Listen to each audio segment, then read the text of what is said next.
جديدة تطغى على المشهد في سوريا بدخول الصراع فيها عامه الثالث وامتداده إلى مناطق حساسة تحسب للنظام كانت بمنأى عنه سابقا.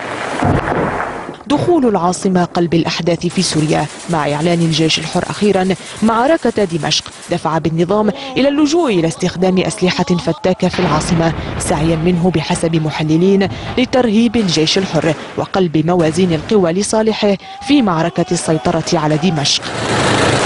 وبعد فشله في منع توغل الجيش الحر إلى داخل العاصمة من خلال قصف أطرافها بالمدفعية وراجمات الصواريخ انطلاقا من جبل قاسيون، لجأ النظام إلى الصواريخ الباليستية في تحول تكتيكي غير مألوف في دمشق.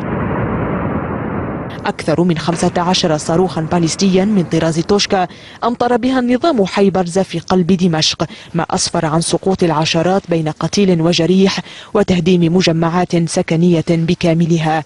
وتعتبر توشكا أنظمة صواريخ باليستية روسية الصنع قصيرة المدى تحمل على متن منصات إطلاق متنقلة. تكمن خطورة هذه الصواريخ في قدرتها على تحميل أنواع مختلفة من الرؤوس الحربية، بدءا بالرؤوس التقليدية منها وانتهاء بالرؤوس البيولوجية والكيميائية وحتى النووية، والتي قد يصل وزنها إلى 500 كيلوغرام.